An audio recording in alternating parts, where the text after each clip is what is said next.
नमस्कार साथियों, स्वागत है आपका हमारे यूट्यूब चैनल में और हम देख रहे हैं हिंदी नेट सेट अध्ययन।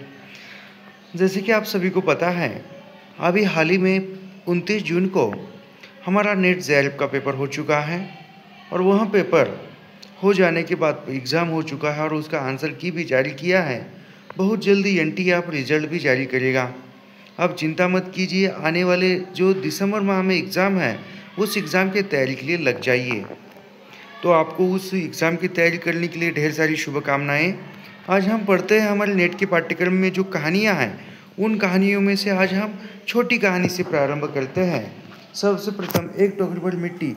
यह जो है हमारे नेट के पाठ्यक्रम की छोटी कहानी है, ज़्यादा लंबी कहानी नहीं है। तो इसी कहानी से हम पढ़ाना प्रारंभ करते हैं। एक टोकरी भर मिट्टी। यह एक टोकरी भर मिट्टी जो कहानी है, यह कहानी सन 1900 में प्रकाशित होती है छत्तीसगढ़ मित्र पत्रिका में और इनके लेखक है महादेवराव सप्रे। इनके पात्र जो है वो हम पढ़ते पढ़ते जैसे ही पढ़ते पढ़ते आगे बढ़ेंगे हम आपको समझाते जाएंगे। किसी श्रीमान जमींदार के महल के पास एक गरीब अनाथ विधवा की झोपड़ी थी। जमींदार साहब को अपने महल का हाथा उस झोपड़ी तक बढ़ाने की इच्छा हुई। यानी एक श्रीमान थे, जमींदार थे, पैसे वाले थे, अमीर थे और उनके महल के सामने एक गरीब विधवा की झोपड़ी थी। एक गरीब विधवा महिला की जो है झोपड़ी थी। वहाँ पर विधवा से बहु तेरा कहा कि अपनी झोपड़ी हटा ले, पर वह कई ज़माने से वही बसी थी। उसका प्रिय पति और इकलौता पुत्र भी उसी झोपड़ी में मर गया था। यानी उस जमींदार ने बहुत कुछ कहा कि तू यहाँ से मेरे महल के सामने से झोपड़ी हटा ले। इतना ही नहीं, उस विधवा महिला का प्रिय पुत्र और पति, इकलौता पुत्र और प्रिय पति की मृत्यु भी इसी झोपड़ी में हुई थी। पतिहु भी एक 5 बरस की कन्या को छोड़कर चल बसी थी। पतिहु मतलब उसकी बहू, यानी वो भी 5 बरस की कन्या को छोड़कर उसका भी देहांत हो गया था।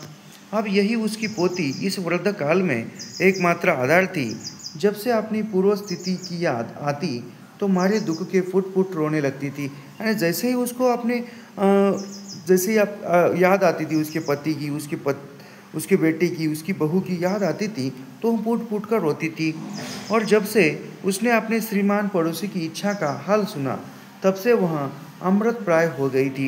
यानी जैसे ही उस जमींदार की इच्छा क्या है कि यहाँ इस महल के सामने से झोपड़ी हटाने की उसकी इच्छा है, जैसे ही यह इच्छा उसने सुनी है तब से उसके मृत प्राय हो चुकी है। मतलब वह चिंता में डूबी हुई है, केवल एक जिंदा लाश बन चुकी है।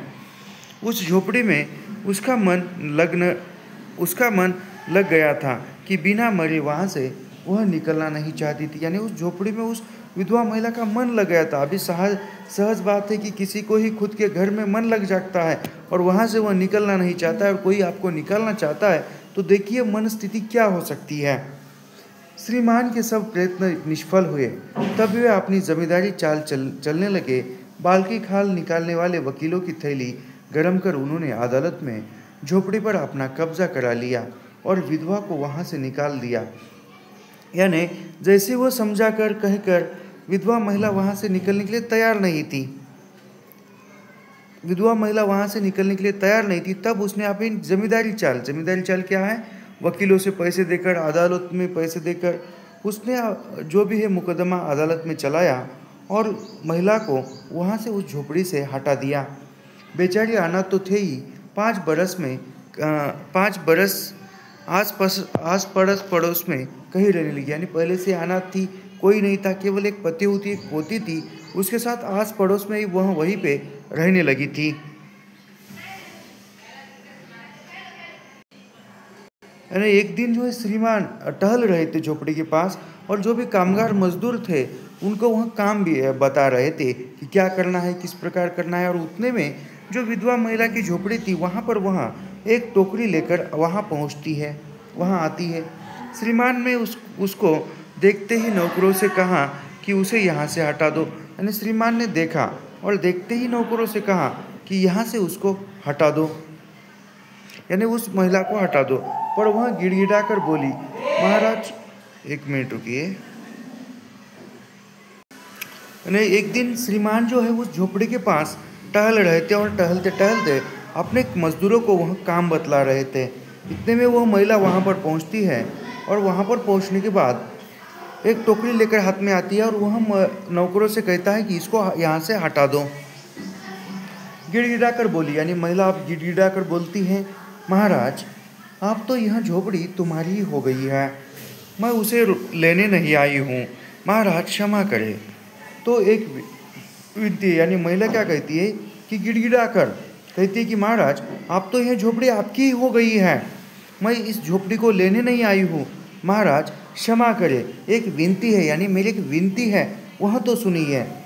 जमींदार साहब के सिर हिलाने पर उसने कहा, जब से यह झोपड़ी छूटी है तब से मेरी पोती ने खाना पीना छोड़ दिया है। यानी महिला कहती है उस जमींदार से कि महाराज मेरी एक विनती है कि जब से हम हमारे घर से, हमारी झोपड़ी से यहाँ से निकल के गए हैं तब से मेरी पोती ने जो है खाना पीना छोड़ दिया है।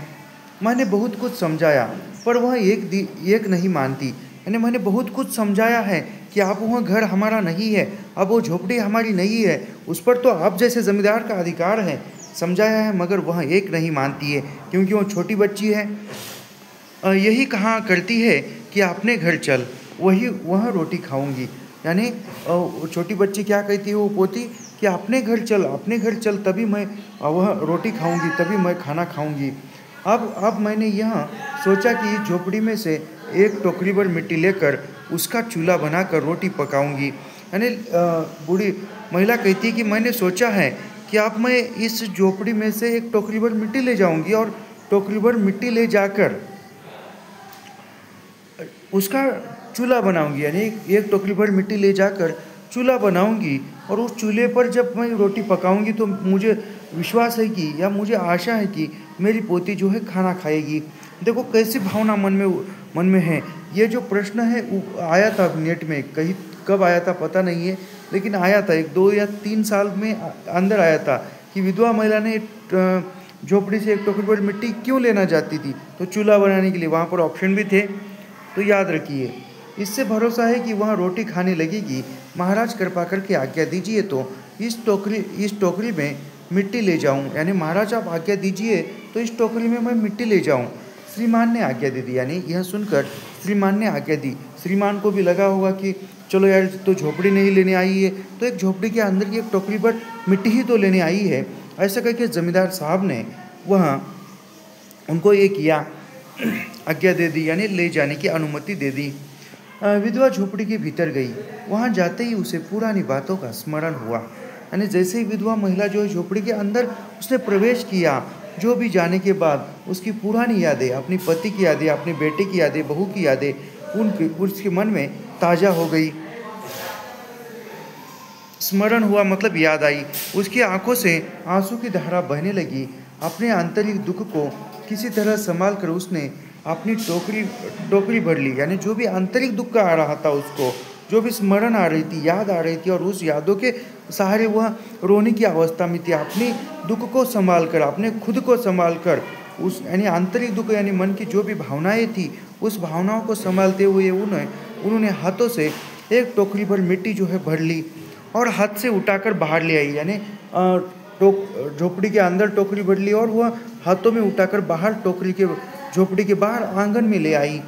फिर हाथ जोड़कर श्रीमान से प्रार्थना करने लगी। यानी हाथ जोड़कर श्रीमान से प्रार्थना करने लगी, महाराज कृपा करके इस टोकरी को ज़रा हाथ लगाइए। यानी क्या कहने लगी कि महाराज कृपा करके इस टोकरी को ज़रा सा हाथ लगाइए, यानी उठाने में मदद कीजिए, जिससे कि मैं इसे सिर पर धर लूँ। यानी उठाने में मेरी मदद कर लीजिए कि मैं जो है सिर पर इसको धर लूँ। जमींदार साहब पहले तो बहुत नाराज़ हुए। यानी जमींदार साहब क्या हुए, पहले नाराज़ हुए, पर जब वह बार बार हाथ जोड़ने लगी यानी नाराज़ हुई। अभी जमींदार साहब के अंदर पहले से पैसों का नशा है, जमींदारी का नशा है, श्रीमंती का नशा है, तो गरीब की बात वह कहाँ सुनेगा है, तो अपने ही नशे में वह चूर है।